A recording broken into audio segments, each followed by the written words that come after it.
میں بہت اچھی بات ہے میڈم نے آپ سے گوش گزار کی ہے، تو میں چند منٹ کی آپ کی سماعت کا متمنی ہوں۔ خالد عباس نام ہے میرا اور میں ٹیچر ہوں، پروفیسر مان لیں، زرعی یونیورسٹی فیصل آباد سے۔ پہلے یہ تھا کہ ہم چونکہ اس علاقے سے ہیں، بلکہ جو میزبان ہیں ہمارے تو وہ میرے کلاس فیلو تھے رضوان صاحب، تو یہاں ہم جد و جہد کر کے یونیورسٹی گئے اور بڑی مدت لگ گئی ہمیں اس کوشش میں، لیکن آج ہم اپنی یونیورسٹی لے کے آپ کے پاس آ گئے۔ تو یہ ہمارا آنا آپ بہت سمجھیں، ہمارے ساتھ بیٹیاں ہیں، اسٹوڈنٹس ہیں، اور ان کی گفتگو آپ نے سماعت فرمائی۔ کچھ پیغامات ہیں جو میڈم نے آپ کو دیے ہیں، اور وہ آپ کے جو امیڈیٹ مسائل ہیں اس وقت جو درپیش ہیں آپ کو زمین پہ، اس کے بارے میں آپ کی رہنمائی کی، اور وہ ہر وقت ہمیں ضرورت ہے۔ لیکن بطور ایک ٹیچر یا بطور سائنٹسٹ، ایک یونیورسٹی پروفیسر ہونے کے ناطے کچھ پیغامات میں آپ کو دینا چاہتا ہوں، اور وہ میرا درد دل بھی ہے، وہ خالی کتابی باتیں نہیں ہیں۔ میں خود بھی ایک فارمر ہوں، اور یہ تمام مسائل جو آپ جھیلتے ہیں یہ خود ہم صبح شام دیکھتے رہتے ہیں۔ ایک تو یہ ہے کہ اس سے پیچھے ہمارے بزرگ جو زراعت کرتے تھے وہ بالکل روایتی تھی، اور اس میں ایک تأثر یہ ہوتا تھا، بلکہ ہمارے ایک عقیدہ یا جو کہہ لیں اس کا عمل دخل تھا کہ اللہ چنگیاں کرے سی دل رو نہیں، تو یہ نہیں گزارا چل جائے گا، پیدا کیتا سوتا دیسی وغیرہ وغیرہ۔ بھائی پوری دنیا میں یہ چیز نہیں ہے، اور جس اللہ پہ ڈالتے ہو وہ تمہیں کہہ رہا ہے لیسا للانسان الا ما سعی۔ خدا نے آج تک اس قوم کی حالت نہیں بدلی، نہ ہو جس کو خیال آپ اپنی حالت کے بدلنے کا۔ وہ زمانے گزر گئے کہ کھوتیاں تے لدی کے کڑکاں مدیاں، اور وہ تھوڑی بہت کھا کے ہم، اور وہی روٹی بس کافی تھی۔ یہ اس زمانے کی بات ہے، پاکستان بنا 3.5 کروڑ آبادی تھی اس پاکستان کی، جس کو ہم مغربی پاکستان کہتے ہیں۔ 3.5 کروڑ سے چل کے اب ہم ماشاءاللہ 22 کروڑ انسان ہو چلے ہیں۔ زمین وہی ہے، پانی وہی ہے، اور اس کے ساتھ جو مسائل نے جنم لیا ہے، ہماری آبادی کے لیے جگہ کم ہو گئی، اور ہماری زرعی زمین آبادیوں میں بدل گئی۔ یہ آپ دیکھ رہے ہیں، سب سے بڑا چیلنج یہ ہے کہ آپ کی بہترین زمینوں کے اوپر کالونیاں بن رہی ہیں۔ شہروں کی بات نہیں ہے، آپ اپنے ساتھ ادھر دیکھیں، میں دیکھ رہا ہوں کہ 84 کے ساتھ، ابھی یہ ناصر آباد کے ساتھ، وریام والا کے ساتھ، لوگوں نے کالونیاں ایسے بنائی ہیں جیسے یہ کوئی سیٹلائٹ ٹاؤن ہے۔ آپ کی بہترین زمینیں جس سے آپ سبزیاں کاشت کرتے تھے، فصلیں کاشت کرتے تھے، جانور پالتے تھے، وہ آپ کی رہائشی کالونیوں میں بدل رہی ہیں۔ دوسرا یہ ہوا ہے کہ جس کے پاس 1 مربع 2 مربع 4 مربع زمین ہوتی تھی، وہ نسل در نسل چوتھی نسل پاکستان بنانے والوں کی اب ہم ہیں، اور یہ زمین تقسیم ہو کے چھوٹے حصوں میں بدل گئی۔ یہ ایک بہت بڑا کرائسس ہے جس کو ہم فریگمنٹیشن کہتے ہیں۔ پانی تقسیم ہو گئے، وسائل تقسیم ہو گئے، 1 مربع کے اوپر 1 ٹریکٹر کافی ہے، لیکن ہمارے جھگڑے اتنے بڑھ گئے کہ ہم 1 مربع کے اندر 4 ٹریکٹر، 4 روٹاویٹر، 4 ہل، 4 قسم کے، ہر ایک کے پاس اپنے اپنے ٹولز ہیں۔ تو یہ وسائل کا ضیاع بھی ہے ایک اعتبار سے، یعنی جب 1 ٹریکٹر 1 مربع پہ کام کر سکتا ہے تو وہاں 4 کیوں ہیں؟ اور مزے کی بات یہ ہے کہ جو چیز چاہیے وہ کسی کے پاس نہیں ہے۔ مثال کے طور پر سیڈر چاہیے ان کو، وہ نہیں ہے۔ جو ٹولز اس وقت لیٹسٹ چاہیے، بھائی وہ زمانہ منا ترپھالی اور وہ زمانے تو لد گئے، وہ بیلوں پہ ہوتی تھی، وہ تو گزر گئے، اب ٹریکٹر کریں گے، لیکن ٹریکٹر بھی خالی ٹریکٹر ہونا کافی نہیں ہے، اس کے لیے ٹولز چاہیے۔ یہ سارے مسائل ہیں۔ اچھا، جٹن دی ہڈی کمزور ہو گئی، پسلی کمزور ہو گئی، پاور ٹو پرچیز آئٹمز وہ بہت کمزور ہو گئی، کیا کیا جائے؟ اس کا یہ ہے کہ کارپوریٹ ایگریکلچر۔ کارپوریٹ یہ ہوتا ہے کہ اگر مربع میں 4 بھائی ہیں تو یار چھوٹی چھوٹی باتیں بھول کے وہ کٹھے دیرے پہ بیٹھ جائیں کہ میں نہیں پھردا، میں یہ نہیں لے سکتا، تو یہ نہیں لے سکتا، چلو رل کے چوے ہی ایک چیز لے لیں گے۔ لیکن بدقسمتی یہ ہے کہ وہ بھی ایک دوسرے سے بات کرنے کے لیے ایسے ہے کہ غلط فہمی کے سائے درمیاں بڑھتے گئے محسن، میں ان کے سامنے سکے براد سامنے، میں ان کے سامنے ہر بات پہلے تولتا کب تھا۔ برا سے بولنے کے لیے اپنے سکے بھائی سے بات کرنے کے لیے 1000 دفعہ سوچنا پڑتا ہے کہ گل کراں یا نہ کراں۔ تو یہ بھائی خدا کے لیے ہمیں اپنے رویوں کو بدلنا ہوگا۔ ایگریکلچر ہیز بیکم سائنس، یہ وہ زمانہ گزر گیا ہے، ایگریکلچر کو پروگریسو کرنا ہوگا۔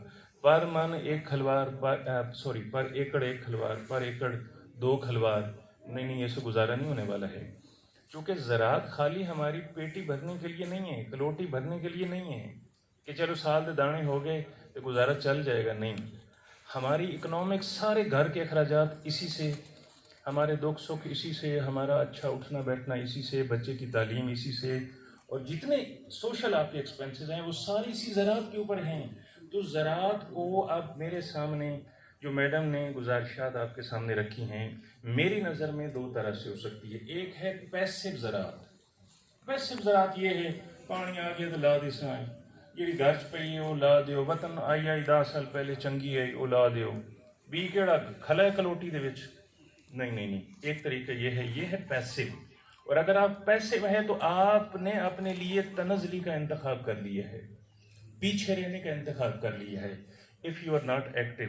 ایکٹیو زراعت یہ ہے کہ آپ کو جتنی اس آنے والے وقتوں میں سائنس نے ٹیکنیکس، ٹیکنالوجی، ریسرچ آپ کے سامنے رکھی ہے اس سے استفادہ کریں، اور جتنا ممکن ہو سکتا ہے ایک دوسرے کے ساتھ تعاون کریں.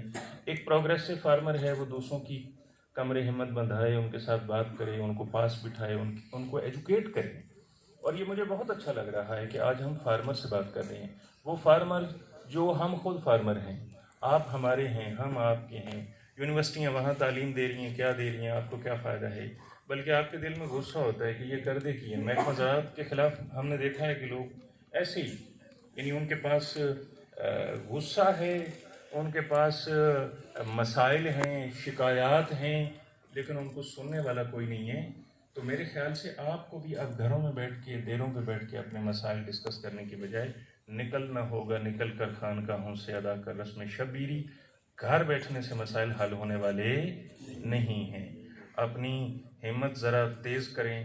اور پھر اپنے نوجوانوں سے میں بالخصوص گزارش کرنا چاہتا ہوں کہ اگر آپ کے والد، میرے والد صاحب خود فارمر ہیں، ایک کلاس نہیں پڑھے ہوئے، لیکن فارمنگ میں کرتا ہوں. میرے چھوٹے بھائی PhD ان ایگریکلچر ہیں، وہ بالکل ایسے کام کر رہے ہوتے ہیں جیسے فارمر کرتے ہیں. میں خود ٹریکٹر چلاتا ہوں، میں خود روٹاویٹ کرتا ہوں، میں خود ہل چلا سکتا ہوں.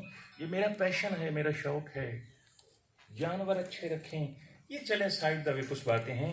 1-2 پیغامات جو یونیورسٹی نے ہمیں کہا ہے وہ میں آپ کو دینا چاہتا ہوں. ایک پیغام یہ ہے کہ ہم جو غذا کھاتے ہیں، اچھا دل میرا کرتا ہے ایجوکیشن کے بارے میں بات کی جائے، دل میرا کرتا ہے آپ کی صحت کے مسائل کے حوالے سے بات کی جائے، دل کرتا ہے سوشل انٹریکشنز، ہمارے سوشل ایشوز ہیں ان کے اوپر بات کی جائے، اور دنیا کو دیکھا جائے کہ دوڑو زمانہ چال قیامت کی چل گیا، کہ دنیا کہاں پہنچ گئی ہے. اور ہم آپس میں ایک دوسرے کے ساتھ وہی شریکہ جو نسل در نسل چلتا آ رہا ہے، ہم اس کو سنبھال کے رکھتے ہیں، اور بلکہ اپنے بچوں کو بھی وہ نفرت وراثت میں منتقل کرتے ہیں. خدا کے لیے we have to rethink, pause for a while. رکیں تھوڑی دیر کے لیے. یہ نفرت کتنی عرصوں تک جائے گی؟ ختم کریں اس کو، مٹائیں. ہمارے اصل مسائل بھوک ہے. ملک 22 کروڑ، ایٹم بم ہے آپ کے پاس، بہترین فوج ہے، بہترین پانی ہے، انڈس ریور سسٹم ہے دنیا کے پاس. اس طرح کی زمینیں میں پوری گارنٹی کے ساتھ کہتا ہوں، یہ آپ کے اس پنجاب کے پاس ہے، یہ اس پنجاب کے پاس ہے. میں پورا چائنا گھوما ہے، یورپ میں نے دیکھا ہے، اس طرح کی زمینیں دنیا میں کہیں بھی نہیں ہیں. آپ حیران ہوں گے میڈم پلیز، حیران ہوں گے کہ دنیا کی بہترین ایگریکلچر جس ملک کے اندر ہوتی ہے اس کے پاس نہ اپنا پانی ہے، نہ ٹھیک سے زمین ہے، اور وہ ہالینڈ ہے. صرف سائنس اینڈ ٹیکنالوجی کے بل بوتے پر وہ اپنی ایگریکلچر کو دنیا کی ٹاپ پر یونٹ پروڈکشن پہ لے کے گئے ہیں. ٹھیک ہے ہمارے یہاں مسائل ہیں، لیکن جتنی حکومت کوشش کر رہی ہے نا، کم سے کم ہمیں گھروں بیٹھنے کی بجائے حکومت کے اداروں کے ساتھ تعاون کریں، ان کے پاس بیٹھیں. بہت سارے مسائل، اور مجھے فخر ہوتا ہے کہ ہماری بیٹیاں ساتھ ہیں، یہ ہماری بہن ہے، اور بہت اچھے طریقے سے یہ فارمرز کے ساتھ ڈیل کر رہی ہیں، ان کے سوالوں کے جواب دیتی ہیں، اور بہت تحمل کے ساتھ آپ کو گائیڈ کرنے کی کوشش کرتی ہیں. تو میرے خیال سے ہمیں ان چیزوں کی قدر کرنا ہوگی. ایک میسج یہ ہے کہ صحت کے حوالے سے میں نے پیچھے بھی دیا ہے، اور یہ ہے کہ ہم چکن کے استعمال کرتے ہیں اپنی فوڈ میں. چکن جس طرح سے پلتا ہے، جس طرح سے اس کی گروتھ ہوتی ہے، جس طرح سے اس میں میڈیسن استعمال کی جاتی ہے، انجیکشنز استعمال کیے جاتے ہیں، اس کو ڈسکریج کریں. اور ہماری کریز فار چکن، یعنی ہر آدمی ایڈکشن ہو گئی اس کو کہ ہم نے چکن استعمال کرنا ہے. نہیں، ری تھنک فار اے وائل. میں عرض کرتا ہوں کہ جو میڈیسن اس کے اندر استعمال کی جاتی ہے وہ آپ کی صحت کے لیے انتہائی خطرناک ہے. میں اس کی تمام تفصیلات آپ کے سامنے نہیں رکھ سکتا. تو وے آؤٹ یہ ہے کہ آپ اس کے بجائے مچھلی کا استعمال کریں. مچھلی آپ کی مارکیٹ کے اندر آپ کو 350 کی ملتی ہے، لیکن یو آر ناٹ شیور کہ آپ کو 350 پر کے جی کے حساب سے جو ہے وہ چکن ملے گا. کبھی 400 کا ملتا ہے، کبھی 450 کا. 300-350 پر کے جی کے حساب سے آپ کو مچھلی ملتی ہے. اور مچھلی اور چکن کے گوشت کا مقابلہ میں ایسے کرتا ہوں کہ مچھلی سونا ہے اور جو چکن ہے وہ پتھر ہے. بس میں اس سے زیادہ آپ کے اگر سوال ہوں گے تو میں ڈیفینیٹلی اس کا جواب دوں گا. ایک بات، دوسری بات یہ ہے، میں چاہ رہا تھا کہ یہ بیٹی بات کرے لیکن چل وقت کافی ہو گیا ہے، تو میں مختصر آپ کے سامنے وہ میسج بھی یونیورسٹی نے تحقیق کی ہے اس بات پر کہ پاکستان کے اندر ہماری جو ویٹ پروڈکشن ہے وہ جتنی بھی ہے، آپ لوگ بہت محنت کرتے ہیں، فارمر ہی پروڈیوس کرتے ہیں، لیکن اینڈ پہ جا کے آپ جانتے ہیں پھگن چیتر دے وچ خود کسان بیچارے گٹو چائے کے دوسرے بولوں منگتے پھر دے دن. تو اس مصیبت سے جان چھڑانے کے لیے ہمارے پاس آلٹرنیٹ کراپ جو پاکستان میں بہترین اس کی پروڈکشن ہو رہی ہے کارن ہے، مکئی ہے. تو آپ مکئی کے آٹے کو 10% ریپلیس کریں گندم کے آٹے. گندم کا آٹا 10% اس میں استعمال کریں مکئی کو. اس کا مطلب یہ ہوگا کہ اگر آپ 1 من آٹا ہے نا گندم کا، اس میں صرف 4 کلو گرام آپ نے مکئی کا آٹا استعمال کرنا ہے. آپ کی جو روٹی بنانے کا طریقہ کار ہے اس میں کوئی تبدیلی نہیں آئے گی، ویسے ہی بنے گی اور وہ زیادہ سخت بھی نہیں ہوگی. اور گلوٹن کا جو کنٹینٹ ہے ویٹ کا وہ ذرا کم ہو جائے گا. گلوٹن ایک پروٹین ہے اور یہ جس کو ہم عرف عام میں کہتے ہیں نا کہ کنک چیڑ ڈالی ہوئے، اور ہمیں عام طور پہ شوق بھی ہے اس کا. میں آپ کو بتاتا ہوں کئی اس کے چھوٹے چھوٹے نقصانات ہیں. وہ آپ کے ہاضمے کو کمزور کرتی ہے، اس سے کانسٹیپیشن ہوتی ہے. گرچہ ہم اس کا چسکا لگا ہوا ہے کہ اگر بھگی ہو کنک میں وہ اس میں ذرا چیڑ کم ہوئے تو سا روٹی چس نہیں دیتی. بھائی اس کے میڈیکل بھی ایک اسپیکٹ ہے.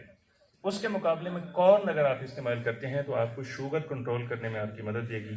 انرجی پروڈکشن جو ہے اس سے ذرا زیادہ فاسٹ ہوتی ہے، کیونکہ اس کا میٹابولک پروفائل جو ہے وہ اس سے بہتر ہے ویٹ فلور کے مقابلے میں. اور اس کے اندر کچھ مائکرو نیوٹرینٹس ہوتے ہیں جن کے بل بوتے پر آپ کی جسم کی خون پیدا کرنے کی صلاحیت جو ہے وہ زیادہ ہو جاتی ہے. یہ 2 چھوٹے چھوٹے میری طرف سے میسیجز تھے. اب میں چاہوں گا کہ اگر آپ میں سے کوئی مجھ سے کسی قسم کا سوال کرنا چاہتا ہے تو I love to listen from your side. Student ہیں، جوان ہیں، ہمارے محترم بزرگ ہیں، میزبان ہیں، کوئی بات کرنا چاہیں گے تو مجھے بڑی خوشی ہوگی.